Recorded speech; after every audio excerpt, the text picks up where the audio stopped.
బాబు ఇది పెట్టారు, ఇది పని చేస్తుందా లేదా చూసుకుంటారా ఒకసారి? Mike testing 1 2 3 hello hello mike testing 1 2 3 4 testing 1 2 3 4 5 6 4 వరకు 4 వరకు రైట్. సార్ కాఫీ టీ ఇది వాయిన్ ఆఫీసులు మనం వచ్చాము. కాదు ఏమయ్యా, వీళ్ళు వచ్చి చాలాసేపు అయినట్టుంది కదా, కాఫీ ఇచ్చి ఉండొచ్చు కదా. ఇప్పుడు నేను వచ్చి ఇక్కడ కూర్చున్న తర్వాత కెమెరా ఆన్ చేసిన తర్వాత కాఫీలు అడుగుతున్నారు. ఇచ్చారు సార్, అంటే మీకు ఆఫర్ చేస్తారండి మీ ఆఫీసులో. నాకు కావాలేమో అని అడిగా. నా ఆఫీస్లో నేను మీ కావాలి, ఆఫీస్ లానే ఫీల్ కండి అని చెప్తాను. ఇప్పుడు నీకు అక్కడే ఏం పని మీద వచ్చారు ఇప్పుడు మీరు? అదే సార్, అంటే first day first show cinema. First cinema ఏంటి చూపిస్తారా? సో అదే సార్, సినిమా ఫినిష్ అయింది. సో రిలీజ్ అంటే బాగా గ్రాండ్ గా రిలీజ్ చేద్దాం అనుకుంటున్నాం సార్. మీరు ఓటీటీలో రాదు అని చెబితే జనం థియేటర్కి వస్తారు కనుక ఇప్పుడే ఇదే షోలో మీరు ఓటీటీలో వచ్చేస్తుంది అనేది నొక్కేయండి. Okay sir, right. ఓటీటీలో రాదు, ఓటీటీలో రాదు అసలు, ఓటీటీలో రాదు. 3 hours మీద తీసుకున్నాం మేము టైము. సో ఆ 3 hours మనం ఇట్లా డిస్కస్ చేద్దాం. 3 hours ఏమ్మా నువ్వు 15-20 minutes అన్నావు నువ్వు నాతోటి. అంటే వాళ్ళు అలా ఫిక్స్ అయిపోయారు. చిన్నప్పటి నుంచి నేను తెలుసు. అయితే మీ సినిమా కూడా బాగా లెంగ్త్ ఉంటుందా? లేదు సార్, ఇది షార్ప్ గా చిన్న సినిమా.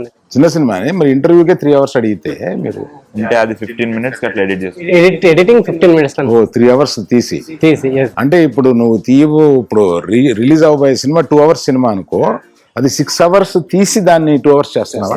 లేదు సార్, అది యాక్చువల్లీ 1.5 hour తీసి 2 hours స్ట్రెచ్ చేసినాము. కొంచెం లాగి మళ్ళీ అవే పెట్టి అవే షాట్లు మళ్ళీ మళ్ళీ పెట్టి అట్లా.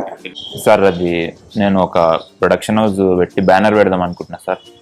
బ్యానర్ పెడదాం అనుకున్నా. ఫస్ట్ పిక్చర్ రిలీజ్ కాలేదు కదా, ఇంకా కొంచెం వెయిట్ చేయొచ్చుగా. పర్లేదు సార్, బ్యానర్ పెడదాం అనుకున్నా. బ్యానర్ పెట్టి మీతో గీతా ఆర్ట్స్ తో టైఅప్ అవుదాం అనుకుంటున్నా సార్. టైఅప్ అవుదాం అనుకుంటున్నా నాతోటి. సరే టైఅప్ అయ్యి ఏం చేద్దామని? ఇప్పుడు టైప్ అవడానికి కొన్ని లక్షణాలు ఉండాలి, లేకపోతే కొంచెం డబ్బులన్నా ఉండాలి. కొన్ని డబ్బులు ఎంత ఉన్నాయి టైప్ అవడానికి? డబ్బులు టైఅప్ అయినాక వస్తాయి కదా సార్. టైఅప్ అయిన తర్వాత మీ పేరు చెప్పుకొని టైఅప్ అయినాక, అంటే సినిమాలోనే కాదు, హోటల్స్ ఇంకా రిసార్ట్స్, లాడ్జింగ్లు ఇవన్నీ గీతార్స్ తో టైప్ అయ్యి ఇవన్నీ చేసి డబ్బులు సంపాదించి డబ్బులు వచ్చిన తర్వాత ఈ టైఅప్ వదిలేసుకొని అంటే డబ్బులు వచ్చేసినాయి సార్. అంటే అప్పుడు బిజినెస్ ప్లాన్ అనేది నీ దగ్గర నేర్చుకోవాలి అసలు. నాకు గ్రాటిట్యూడ్ ఎప్పటికి ఉంటుంది సార్. తర్వాత మీరు టైఅప్ అవ్వాలనుకుంటే రావచ్చు. ఓ ఎక్సలెంట్. ఆ తర్వాత నేను నీ దగ్గరికి వచ్చి సార్ టైఅప్ అవుదామా అని అడుగుతాను. మీరు ఓకే. ఎక్కడ తీశారు, ఏం చేశారు, ఎక్కడ తీశారు? నారాయణ గేట్ లో తీసాం సార్. లేదు సార్, ఇక్కడనే సంగారెడ్డి దగ్గర ఉంటుంది, నిజాం టౌన్. అలాగే అక్కడ ఎందుకు తీయాలని అనుకున్నారు? నారాయణఖేడ్లో ఎందుకు తీయాలనుకున్నారు? ఎందుకంటే అక్కడ ఒక ఏదో సోల్ ఉంటుంది అనిపిస్తుంది. నారాయణఖేడ్ లాంటి ఒక అథెంటిక్ నారాయణఖేడ్ లాంటి ఒక ప్లేస్ కోసం మేము ఇండియా అంతా వెతికినాం సార్. ఒక ప్లేస్ దొరికింది సార్ లాస్ట్ కి, నారాయణఖేడ్ సోల్ ఉంటుంది అనిపించింది అక్కడ. అప్పుడే ఒకడు వచ్చి అరే రీసెంట్ గా ఒకడు ఈయన చచ్చిపోయిండు, మన సోల్ ఇక్కడిక్కడనే తిరుగుతుందంటే భయపడి వచ్చేసినాం సార్. ఒక వరల్డ్ ఆఫ్ నారాయణఖేడ్ క్రియేట్ చేయడానికి అక్కడ మనుషులు ఎట్లుంటారు, ఫస్ట్ ఒక 2 months రీసెర్చ్ బాగా చేసినాం సార్. నారాయణఖేడ్లో మనుషులు ఎట్లుంటారో బాగా రీసెర్చ్ చేస్తే వాళ్ళు కూడా అందరు మనుషులాగా ఉంటారు అనిపించింది. సో నారాయణఖేడ్ నుంచి వచ్చేసి ఇండియాలో ఫస్ట్ రాజస్థాన్ వెళ్ళినాం సార్. రాజస్థాన్లో నారాయణఖేడ్ లాంటి ప్లేస్ కోసం బాగా వెతికినాం. 200 acres అక్కడ తీసుకొని సెట్ చేద్దాం అనుకున్నాం సార్. 200 acres నారాయణఖేడ్ సెట్ చేద్దాం అనుకున్నాం సార్. తర్వాత కొంతమందిని యుఎస్ పంపించినాం. అక్కడేమన్నా నారాయణఖేడ్ ఒకడు అసిస్టెంట్ డైరెక్టర్ ఉక్రెయిన్ పోయిండు, వాడు వార్ అవుతుంది కాబట్టి అక్కడే స్టక్ అయిపోయిండు. ఇప్పుడు పొద్దుతో మాట్లాడి ఇవన్నీ ఏదైనా చేయాలని ఉంది. వాళ్ళ ఫ్యామిలీ అంతా నారాయణఖేడ్ లోనే ఉంటది. నెక్స్ట్ మీ కథ కూడా ఇలాగే ఉంటుందా? నారాయణఖేడ్ లాగా రాజస్థాన్ పంపించారు, 200 ఎకరాల్లో నారాయణఖేడ్ సృష్టిద్దాం అనుకున్నాం సార్. తర్వాత యుఎస్ పంపారు, తర్వాత ఉక్రెయిన్ పంపారు సార్, ఉండిపోయాడు సార్. అంటే ఇప్పుడు తర్వాత గంగా నది ఒడ్డున కూడా ఒక నైల్ ఉన్నది. ఫతేపూర్ సిక్రీ అంటే ఆమె సోషల్ అదొకటే చదువుకున్నట్టు సార్. ఇవన్నీ తిరిగి చివరికి ఇంకా నారాయణఖేడ్ లోనే తీసినాం సార్. ఇక నారాయణగేడ బెటర్ అని ఇక నారాయణగేడ వెళ్ళిపోయి తీసినాం సార్. నారాయణగేడ్ లాగా సృష్టిద్దామని మొత్తం తిరిగి చివరికి మళ్ళీ నారాయణగేడ్కి వచ్చి నారాయణగేడ్కి వచ్చి అదే బెటర్. సెట్ కూడా మొత్తం సెట్ కూడా మొత్తం డిస్ట్రాయ్ ధ్వంసం మొత్తం చాలా మొత్తం వేస్ట్ అయిపోయింది సార్. సెట్ ఒక 200 acres ఇక్కడ రాజస్థాన్. రాజస్థాన్లో మీరు వేసిన అవును సార్, అవును. 6 acres set. అక్కడ సమాజ్వాదీ పార్టీ వాళ్ళందరితో మాట్లాడి సమాజ్వాదీనా రాజస్థాన్ రాజస్థాన్లో ఎవరితో మాట్లాడారు? సమాజ్వాదీ పార్టీ సమాజ్వాద్ అని ఒక ఆయన ఉంటాడు సార్. పార్టీ పేరు అది. తర్వాత ఎంపీ మధ్యప్రదేశ్, జార్ఖండ్ ఎంపీ మధ్యప్రదేశ్ ఒకటే అనుకో. ఒకటే, జార్ఖండ్ తర్వాత మధ్యప్రదేశ్ ఎంపీ వాళ్ళతో మాట్లాడినట్టు మధ్యప్రదేశ్ ఎంపీతో మాట్లాడి అక్కడ కూడా ఓకే చేసినామని చెప్తున్నాం. అట్లా తర్వాత చాలా కష్టం. పర్మిషన్ చాలా కష్టమైనది సార్, ఎందుకంటే నారాయణఖేడ్ ప్రజలు ఎట్లుంటారా అని ఇట్లా వాళ్ళలాగానే కావడానికి ఒక ఫారెన్ జూనియర్ ఆర్టిస్ట్ పిలిపించి 500 members వాళ్ళకి మేకప్ వేసి మేకప్ వేసి నారాయణఖేడ్ యాక్సిడెంట్ నేర్పించి ఇవన్నీ ట్రై చేసినాం సార్. ఏం వర్కౌట్ అవ్వాలి. వర్కౌట్ కాగా మళ్ళీ నారాయణగేడ్లోనే పెట్టి ఆ బడ్జెట్ కూడా చాలా వేస్ట్ అయిపోయింది సార్. సో ఇప్పుడు వేస్ట్ అయిన బడ్జెట్ తో కలిపితే ఇది ఒక మినిమం 800 ఏమై ఉండదు. మరి నువ్వు ఒక 340 crores వరకు అయింది సార్. సినిమా 340 crores అయింది సార్. అంటే ఒకవేళ మీరు అవుట్ రైట్ కొనుక్కుంటా అంటే టై అప్ అయ్యామంటే లేదు సార్, మీకు 2 ఆప్షన్స్ ఉన్నాయి. అవుట్ రైట్ గా మేము కొనుక్కుంటాము అనుకుంటే 370 వరకు మీరు కొనుక్కొని మీరు ప్రాఫిట్స్ గెయిన్ చేసుకోవచ్చు సార్. మీరు అంటే మీకు నా గురించి ఎవరు చెప్పారా? నా చెవిలో పెద్ద కాలీఫ్లవర్ ఏమైనా కనపడుతుందా మీకు? చాలా బడ్జెట్ అయింది సార్ దీనికి. అంటే ఎట్లా బడ్జెట్ అయింది అనేది ఒకసారి నాతో చెప్పి కన్విన్స్ చేసి ఈ సినిమాని అంటే బయట 450కి కొంతమంది రెడీగా ఉన్నారు సార్ చాలా మంది. కానీ ఒక ఎమోషన్ శ్రీజ మీకు చిన్నప్పటి నుంచి తెలుసు, ఎంత లేదన్నా సార్కి 370 అయినా కూడా మనం లాస్ట్ లో అయినా సరే అల్లురైన సార్కి అమ్మేద్దామని చెప్పి. ఓ చాలా థ్యాంక్స్ అమ్మా. Welcome uncle. భలే వాళ్ళని పట్టుకొచ్చావు నువ్వు అంకుల్. మా డైరెక్టర్ని, షో రన్నర్ని వాళ్ళని తీసుకుని వస్తానని అంటే ఏంటో అనుకున్నాను. వీళ్ళు సినిమా నాకు అమ్మేద్దామని వచ్చారు. అవును సార్, అవును. ఏంటమ్మా ఈయన్ని సెలెక్ట్ చేసావు డైరెక్టర్గా? చూడ్డానికి అదోలా ఉన్నాడు ఈయన డైరెక్ట్ చేశాడా? బాగానే చేశాడా సినిమా? ఎట్లాగా ఎందుకు ఇతన్ని సెలెక్ట్ చేసుకున్నావు? బానే చేశాడు అంకుల్. అంటే పూర్ణోదయ సినిమాలన్నీ చూసి పెరిగానని చెప్పాడు నాతోటి. ఓ అట్లాగా. పూర్ణోదయ సినిమాలు చూసే పెరిగిన సార్. నేను ఒక 9th class లో 5'4" ఉండేటోని. పూర్ణోదయ సినిమాలు చూసి 6'1" వరకు పెరిగాను నేను. ఓహో, హైట్ పెరిగిపోయావు. ఇట్లా నన్ను అందరు ఫస్ట్ పొట్టాడు అనేటోళ్ళు. నాకు కోపం వచ్చి పూర్ణోదయ సినిమాలు ఇట్లా చూసి ఇట్లా పెరిగిపోయాను. ఫాస్ట్ పెరిగి. పూర్ణోదయ సినిమాలో నీకు ఏది ఇష్టం బెస్ట్? Gang leader sir. పూర్ణోదయలో అంటే సిరివెన్నెల చాలా ఇష్టం సార్. సిరివెన్నెల ఏంటమ్మా ఏంటి? పూర్ణోదయ సిరివెన్నెల చాలా ఇష్టం అంటారు. పూర్ణోదయ సిరివెన్నెల. నువ్వు పూర్ణోదయలో అన్ని సినిమాలు చూసావు తల్లి నువ్వు? సిరివెన్నెల పూర్ణోదయ అది కాదమ్మా. మీ తాతగారు ఫీల్ అవుతారు. సారీ. పసివాడి ప్రాణం బాగుంటుంది సార్. పసివాడి ప్రాణమా? ఎక్స్క్యూజ్ మీ, కాదయ్యా అది గీతా ఆర్ట్స్ది. అది నెగిటివ్ తీసుకెళ్ళి అందులో పెట్టేసావా పూర్ణోదయాలు? నేను మీకు పసివాడి ప్రాణం కూడా పూర్ణోదయాలు వచ్చింటే బాగుంటది అని చెప్పాను. అంటే మేము గీతా ఆర్ట్స్ ఏమవ్వాలంట? కాదు, పసివాడి ప్రాణం కూడా నువ్వు తీసుకెళ్లి పూర్ణోదయాలు అంటే జస్ట్ మీరిద్దరు టై అప్ అంటే బాగుంటది.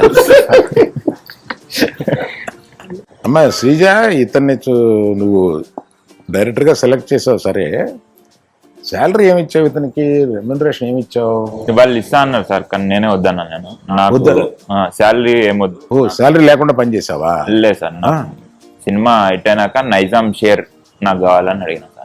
ఓ, నైజాం షేర్ నీకు కావాలండి. నీకు షేర్ అంటే ఏంటో తెలుసా నీకు? సినిమా రిలీజ్ అయిన తర్వాత షేర్ అంటే షేర్, గ్రాస్, నెట్ ఇవన్నీ నేను చిన్నప్పుడు మా డాడీ డిస్ట్రిబ్యూటర్ సార్. చిన్నప్పటి నుంచి వీటి మధ్యలోనే పెరిగాను నేను. చిన్నప్పుడు 5'8" ఉండేటోని. 5'8" నుంచి మళ్ళీ గ్రాసు, షేర్లు ఇవన్నీ విని నేను పెరిగాను. ఆపేమ్మా, నువ్వు ఎంత ఎదిగావో నాకు తెలుస్తుంది. నువ్వు ఆపే. ఏం చదువుకున్నావు బ్రదర్? నువ్వు ఏం చదివావు? నేను ఎంబీబీఎస్. నిజం సార్, నిజంగా చదివాను. ఎంబీబీఎస్ ఏంటండి? నిజం సార్, ఈయన పక్కన ఉంటే ఎవరు నమ్మట్లేదు. నిజంగానే నాకు డిగ్రీ ఉంది. అతను పక్కన ఉంటే నమ్మటం లేదు, అక్కర్లేదు. నిన్ను చూస్తేనే నమ్మటం లేదు. నిజంగా చదివాడా? అంటే సర్టిఫికేట్ అయితే ఉంది సార్, సర్టిఫికేట్ ఉంది.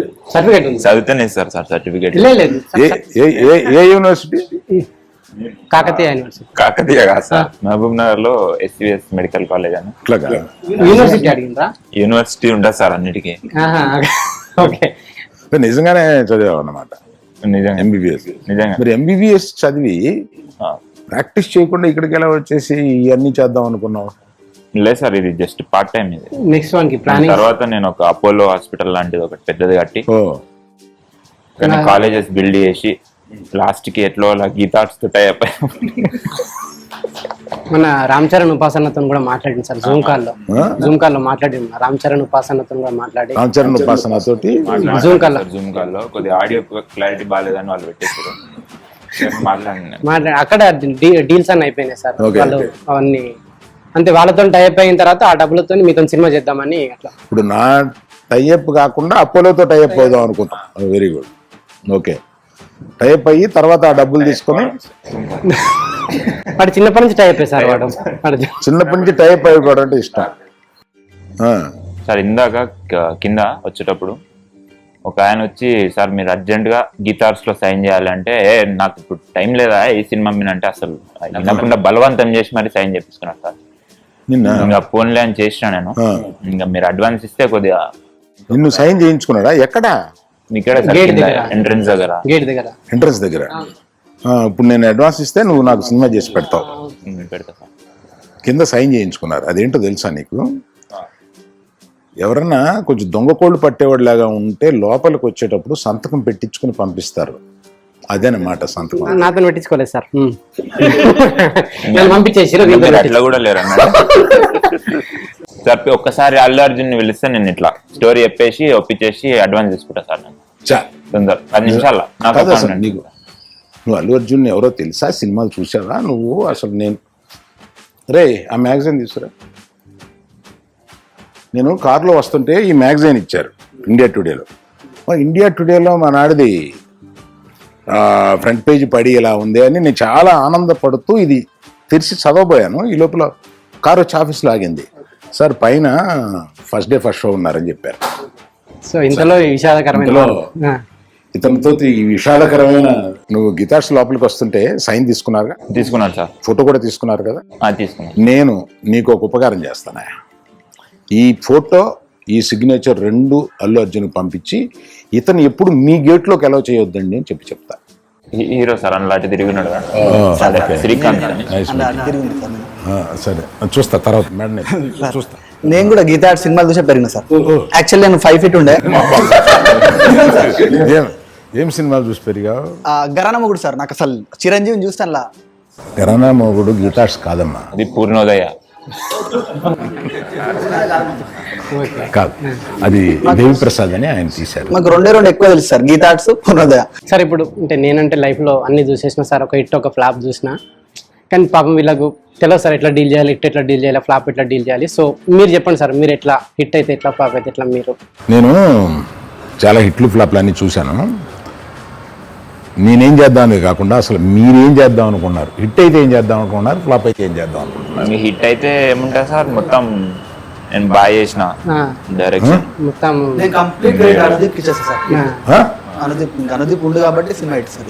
నేను కూడా శ్రీజ అంతా కూడా అసలు సూపర్ చేసిన సార్. అసలు అందరిని ఒకరినొకరిని పొగడుకోవడమే సార్ అంత హిట్ అయితే. అసలు తర్వాత ఫ్లాప్ అయితే నేను నాని తిట్టుకుంటా అనుకుంటా. ఏమనరా వాడు ఎందుకు సార్ మంచి ఏదైనా ఎస్టాబ్లిష్ హీరోని పెట్టి ఎవరైనా చేసిండే కరెక్టే, కానీ అసలు నిన్ను అసిస్టెంట్ డైరెక్టర్ ఎందుకు తీసుకున్న జాతరత్నాలు నేను చెప్పుకుంటా. ఇది నేను శ్రీజను కూడా తిట్టుకుంటా. అసలు శ్రీజ ఎందుకు ప్రొడక్షన్ చేసింది, అసలు అవసరమా శ్రీజ? కానీ శ్రీజని తిట్టుకుంటా సార్ నేను. మీరు నేను అనలేను అంకుల్, డబ్బులు పెట్టాను కదా మీతో టైఅప్ అవుదాం అనుకుంటున్నాను. టైఅప్ అవుతావా? ఇక్కడ వీళ్ళందరూ కలిపి నాతో టైఅప్ అవుదాం అనే ఒక ప్రోగ్రామ్ తో వచ్చినట్టున్నారు. చాలా సంతోషం బాబు, త్వరలో నేను కలిసి మీ అందరితో టైఅప్ అవుతాను.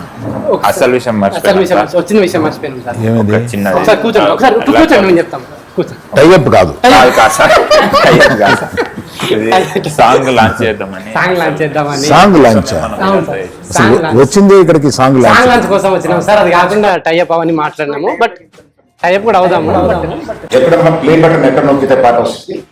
పాట ఎక్కడ నొక్కినా రాదు సార్, ఎందుకంటే పాట లేదు ఇంకా. లేదు సార్, మీ ఒక ఎక్స్ప్రెషన్ తీసుకున్నాం సార్. సాంగ్ చాలా బాగుంది అన్నట్టు మీరు ఎక్స్ప్రెషన్స్ ఏంటి, మేము పాట తర్వాత ప్లే ఓ, చేసుకుంటాం. పాట లేదు, లేదు సార్, నేను ఒక ఎక్స్ప్రెషన్ ఇవ్వాలి. అంటే పాట అదిరిపోయింది అన్నట్టు ఎక్స్ప్రెషన్ ఏంటి. ఓహో, ఒకసారి డైరెక్టర్ గా నువ్వు చెప్పమ్మా. నేను సార్ నొక్కి ఇట్లా. వా. ఓ, చాలు చాలు, ఓకేనా? ఎక్స్ప్రెషన్ ఏంటి? ఎక్స్ప్రెషన్ నొక్కండి సార్. పాట లేదు సార్. ఏం పాటయా? సార్ ఇప్పుడు లాంచ్ అయిపోయింది, మనం ఇంకా డిస్కస్ చేద్దామంటే చేద్దాం, లేదు మీకు టైం అవుతుంది. ఇంకా డిస్కషన్ ఏం లేదా బాబు? మీరు ఇంకా కొంచెంసేపు ఉంటే టైప్ పెట్టేసేటట్టున్నారు. నేను సార్, వస్తా. ఒక గిఫ్ట్ మా తరఫున తీసుకున్నాను సార్. ఎక్కడో చూసినట్టుంది ఇది. కింద ఇట్లా మెట్ల కింద ఉండే కదా సార్. మనదే సైన్ చేసేసిన కదా అని మీరు టైప్ advance అయిపోతున్నాం కదా అని